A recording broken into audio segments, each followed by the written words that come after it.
Hello everyone. Episode 10 की शुरुआत में हम देखते हैं फिजिशियन ब्यान जो कि यूट्यूब में आ जाता है और कहता है कि फाइनली मैं घर पहुंच ही गया। अब हम लिटिल शायान को देखते हैं जिसे कि पनिशमेंट मिली थी। इसके पास चेंगफी आती है तो वो चेंगफी से कहती है कि क्या तुमने लिख लिया जो तुम्हें 100 कॉपीज लिखने को बोला था। तो वो कहती है कि नहीं और कहती है कि जिंग जाओ और ब्रदर ब्यान का क्या रिलेशन है, इन दोनों का फेस बिल्कुल सेम है। तो वो कहती है कि तुम अपने काम पर ध्यान दो। तो वो कहती है कि अगर तुमने जल्दी नहीं किया तो तुम्हें खाना नहीं मिलेगा। फिजिशियन ब्यान को देखते हैं जो कि अपने बड़े भाई के पास जाता है। तो इसका बड़ा भाई किसे कहता है कि ची और जिंग जाओ कैसे हैं। तो वो इन्हें बताता है। तो बड़ा भाई कहता है कि मुझे लगता है कि हमारी 3 सालों की मेहनत ने रंग लाया है। ची के अंदर बहुत ही अलग पावर आ गई है। इसने इस मॉन्स्टर को मारा था। तो वो कहता है वो उस ऑर्ब की वजह से हुआ था। तो वो कहता है कि क्या ची उस ऑर्ब को खाने की बात ठीक है। तो वो कहता है कि हाँ। तो वो कहता है कि उस ऑर्ब में वो डार्क इमोशंस होते हैं। तो वो कहता है कि ची ठीक है ना। तो फिजिशियन ब्यान बताता है कि ची अच्छे से खाती है और पीती है और वो बिल्कुल हैप्पी है, इसे कुछ भी नहीं हुआ। तो वो कहता है कि ये तो तुम्हारे लिए फ़ायदेमंद है। और फिर वो बताता है कि ल्यू फैमिली के मैमिंग ने मुझे रिहाई का पानी दिया है आपसे कांटेक्ट करने के लिए और कहता है कि हम चियान सेक्ट से निपट लेंगे। वो कहता है कि तब मैं इनसे पर्सनली मिलने जाऊंगा। अब हम माउंट यूजी पर देखते हैं जहाँ पर जिंग जाओ को होश आता है। तो वो देखता है कि चीज़ के पास बैठी होती है और कह रही होती है कि जिंग जाओ मैं तुम्हें खोना नहीं चाहती। तो जिंग जाओ से कहता है कि मैं जाग गया हूँ और जिंग जाओ उसके फोरहेड पर हिट करने लगता है। तो ची देख लेती है तो ची इसे मारने लगती है। तो वो ची को कहता है कि मुझे मत मारो, मुझे दर्द हो रहा है। तो ची इसे छोड़ देती है। तो जिंग जाओ याद करता है कि ची के अंदर अलग सी पावर आ गई थी। तो वो जिंग जाओ ची से पूछता है कि क्या तुम्हें कुछ अलग महसूस हुआ था। तो वो कहती है कि क्या अलग, मुझे कुछ भी महसूस नहीं हुआ। तो वो कहता है कि बताओ हम कहाँ पर हैं। तो वो कहती है कि हम माउंट यूजी पर हैं। अब हम देखते हैं जाचिंग और मास्टर गू जो कि वो खेल रहे होते हैं। तो वहाँ पर ये दोनों जाते हैं और इन्हें कहते हैं कि आपका थैंक्स हमें बचाने के लिए। तो वहाँ पर जायान में स्विंग और शाफिंग भी आ जाता है और शाफिंग इसे देखकर बहुत ज़्यादा खुश होता है। तो जायान कहती है कि तुम बिल्कुल ठीक लग रहे हो। स्विंग कहती है कि मास्टर की मेडिसिन ने काम किया है। तो मास्टर गू कहता है कि ये मेरी मेडिसिन ने काम नहीं किया, तुम लोग जब हमें मिले थे तुम लोग पहले ही हील हो चुके थे और तुम्हारे पास कोई डिमोनिक ओरा था जो कि प्रिंसेस शाहजवान का था। तो वो कहते हैं कि प्रिंसेस शाहजवान ने हमें फिजिशियन ब्यान के कहने पर ठीक किया है। तो ची कहती है कि तुम फिक्र मत करो। अब जिनजाओ को भूख लगी होती है तो ची कहती है कि जिनजाओ तुम्हारे लिए कुछ बनाकर लेकर आती हूँ और जाते हुए वो मास्टर गू से टकराती है। तो मास्टर गू के हाथ में जो ब्रेसलेट होता है वो चमकने लगता है। जयान मास्टर गू को कहती है ब्रदर गो मुझे यहाँ से जाना है टेंगुआ अलायंस में। तो वो कहता है कि तुम ये गुड बाय किसी और को बोल रही हो। तो वो जाचिंग की तरफ देखने लगती है। तो जाचिंग कहता है कि तुम जा सकती, स्मिंग तुम्हें छोड़कर आएंगी। तो वो लोग वहाँ से चले जाते हैं। तो जाचिंग मास्टर गू से कहता है कि क्या ये मुझे अवॉइड कर रही है और कहता है कि आज बहुत सारी इंटरेस्टिंग चीज़ें हुई हैं। अब हम यूची हुब में देखते हैं जहाँ पर फिजिशियन ब्यान जो है अपनी छोटी सिस्टर यानी कि लिटिल शायान के पास आता है। तो उससे कहती है कि मैं खेलना चाहती हूँ, लिखना नहीं चाहती। तो पास चेंगफी आती है और कहती है कि अगर तुम खेलना चाहती हो तो जाकर खेलो। तो वो कहती है कि मैंने अभी तक कुछ नहीं लिखा। तो फिजिशियन ब्यान कहता है कि मैं तुम्हारे लिए लिख दूंगा। तो वो वहाँ से चली जाती है। अब चेंगफी फिजिशियन ब्यान से पूछती क्या बड़े भाई ने तुम्हें डांटा। तो वो कहता है कि नहीं। तो वो कहती है कि बड़े ब्रदर जो हैं वो इतनी टेंशन में क्यों रहते हैं। तो वो कहता है क्योंकि हमारी फिश के अंदर जो 20 पावर है वो जाग चुकी हैं। और फिर सोचता है कि ची के अंदर वो 20 पावर जो है वो चियान सेक्ट के ऑर्ब खाने की वजह से जागी हैं। और फिर वो सोचता है वो बहुत ज़्यादा हर्ट हुई थी और रोई भी थी। और फिर इसे कहता है कि मुझे वॉक के लिए जाना है और वहाँ से चला जाता है। अब हम माउंट यूजी पर इन दोनों को देखते हैं जहाँ पर जाचिंग कहता है कि क्या तुमने मेरे लिए डिवाइन किया। तो मास्टर गू कहता है क्या तुम इसके साथ अपना फ्यूचर चाहते हो। तो वो कहता है कि नहीं, मैंने 1000 ईयर में कभी भी ऐसा कुछ एक्सपेक्ट नहीं किया, तो मैं अब कैसे कर सकता हूँ। तो वो कहता है कि अब तुम ह्यूमंस के साथ रिलेशन एक्सपेक्ट कर रहे हो। तो जाचिंग जो है गेम हार रहा होता है। जाचिंग कहता है कि कोई चीटिंग कर रहा है और कहता है कि तुमने चीटिंग की और फिर वहाँ से उठकर चला जाता है।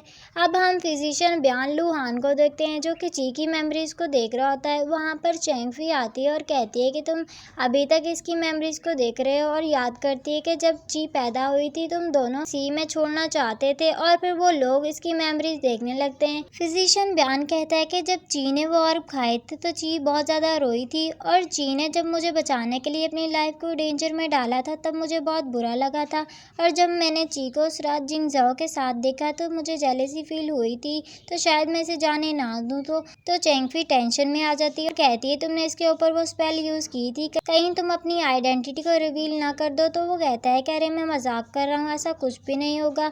तो वो कहती है कि तुम ऐसा मजाक कैसे कर सकते हो। तो वो कहता है कि तुम फिक्र मत करो, मैं ची का मास्टर हूँ, मैं इसे और जिंगजाओ को अच्छे से ट्रेन करूँगा ताकि वो बहुत अच्छे स्वॉर्डमैन बन सके। अब हम जिंगजाओ को देखते हैं जिसके लिए ची खाना बना रही होती है, तो उसे कुछ गिरने की आवाज़ आती है। तो वो अंदर जाकर देखता है, वो देखता है कि हर तरफ धुआं ही धुआं होता है। ची की बहुत बुरी हालत होती है। ची जिंगजाओ के लिए खाना लेकर आती है, तो जिंगजाओ से पूछता है कि ये क्या है। तो वो कहती है कि ये हर्बल नूडल्स का सूप है। तो जिंगजाओ से खाने लगता है और कहता है ये बहुत ही ज़्यादा टेस्टी है, जबकि वो बहुत ही ज़्यादा बुरा होता है। तो ची भी उसे टेस्ट करने लगती है, कहती है कि ये बहुत ज़्यादा बुरा बना है। तो वो कहता है लेकिन ये तुम्हारे लिए टेस्ट अलग है और मेरे लिए अलग है। तो वो कहती है कि तुम इसे मत खाओ, मैं दूसरा बना कर लाती हूँ, और वहाँ से चली जाती है। तो जिंगजाओ कहता है कि अगर तुम्हें नूडल्स बनाने आ गए तो तुम्हें मेरी कोई ज़रूरत नहीं रहेगी। तो हम मास्टर गू को देखते हैं जो कि डिवाइन कर रहा होता है और कहता है कि ज़रूर ची का 9 स्प्रिंग के साथ कोई ना कोई रिलेशन है, तभी मेरे हाथ में जो की है इसमें रिएक्ट हुआ था। अब उसके पास जिंगजाओ आता है और कहता है कि आपको डिवाइन करना आता है। तो वो कहता है कि हाँ। तो वो कहता है कि क्या आप ची और मेरे लिए डिवाइन कर सकते हैं, हमारे फ्यूचर के लिए। तो वो कहता है कि हाँ, तुम मुझे अपनी डेट ऑफ बर्थ बताओ। तो जिंगजाओ कहता है कि हमें हमारी डेट ऑफ बर्थ नहीं पता, लोग सब कुछ भूल चुके हैं। तो वो कहता है कि तुम्हें कोई तो डेट याद होगी। तो वो कहता है कि 14 जुलाई। तो वो कहता है कि 14 जुलाई। तो जिंगजाओ कहता है कि क्या हुआ। तो वो कहता है कि 14 जुलाई को एक जगह पर एक अजीब कुछ हुआ था, इसलिए मुझे लगता है कि तुम्हारा और चीका इसके साथ कोई ना कोई रिलेशन ज़रूर है, क्या तुम मेरे साथ उस जगह पर जाना चाहोगे। तो वो कहता है कि हाँ, मैं ज़रूर चलूँगा। अब हम देखते हैं मास्टर गू के पास मिस मिंग आती है और उसे कहती है कि मास्टर आप इतनी इम्पोर्टेंट प्लेस पर इन लोगों को कैसे लेकर जा सकते हैं। वो स्प्रिंग वेन है। तो वो कहता है कि क्योंकि मुझे लगता है कि ची 9 स्प्रिंग के साथ कोई ना कोई रिलेशन ज़रूर है, क्योंकि मेरे हाथ में जो 9 स्प्रिंग की प्योरनेस की है उसके अंदर कुछ रिएक्ट हुआ था और मैंने डिवाइन भी किया था। तो वो कहती है कि डिवाइन में तो सिर्फ आप फ्यूचर में होने वाली चीज़ों को देख सकते हैं। तो वो कहता है कि लेकिन जिसके पास प्योरनेस की रिंग हो वो देख सकता है। उससे कहता है क्या तुम मेरे साथ चलोगी। तो वो कुछ नहीं बोलती। तो कहता है कि तुम्हें फोर्स नहीं करूँगा। अब हम देखते हैं वो लोग डिवाइन स्टोन के ऊपर पहुँच जाते हैं।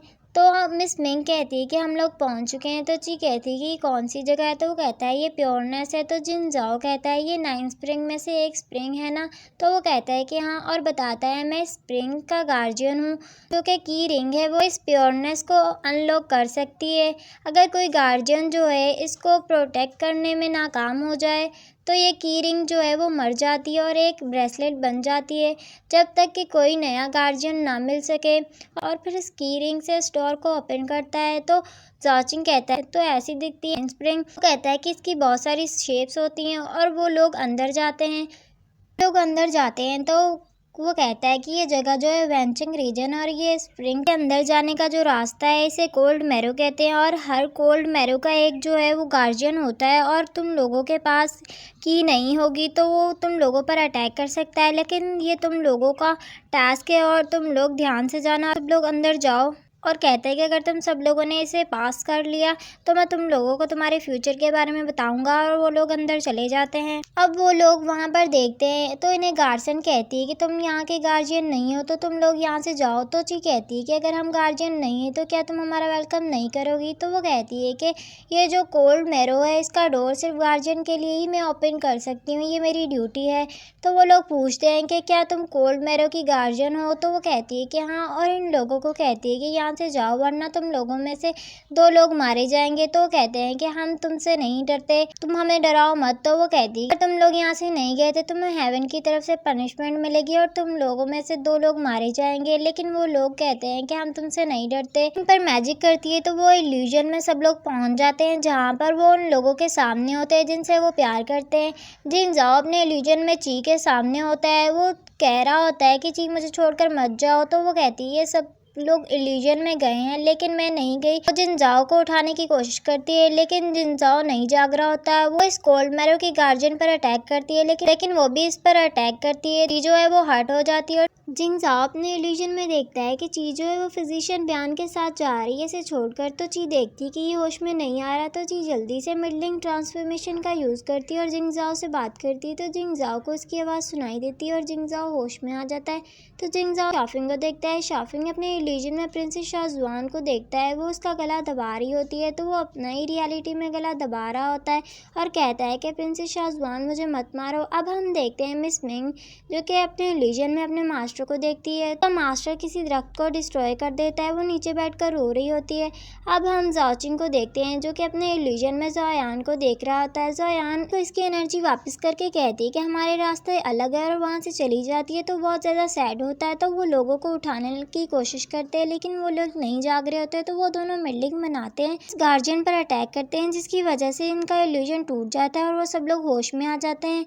अब वहाँ पर मास्टर गु आता है और कहता है कि मुबारक हो, तुम लोगों ने अपने अंदर के डीमन को मार दिया, और बताता है कि कोल्ड मैरो जो है वो तुम्हें अपने फ्यूचर के बारे में बताएगा और तुम्हें लाइफ और डेथ के बारे में बताएगा। और कहता है कि 3 साल पहले मैंने नोटिस किया था कि यहाँ पर कोई आता है, तो मैंने जब इसका पता चला है तो मुझे ये जगह का पता चला, सिर्फ यहाँ पर एक स्पिरिचुअल पावर नजर आई थी और कुछ भी नजर नहीं आया। और बताता है ये जो कोल्ड मैरो ये एक लोटस है और हर इंसान की किस्मत को बता सकता है, और कहता है कि दोनों का जो है इसके साथ डीप कनेक्शन है नाइन स्प्रिंग के साथ। इन दोनों को कहता है कि कुछ भी हो जाए तुम दोनों गिव अप मत करना। तो जिन जाओ कहता है कि तुम्हें हमारे फ्यूचर के बारे में पता है और वो जो 2 लोग मरने वाले हैं वो मैं और ची हैं।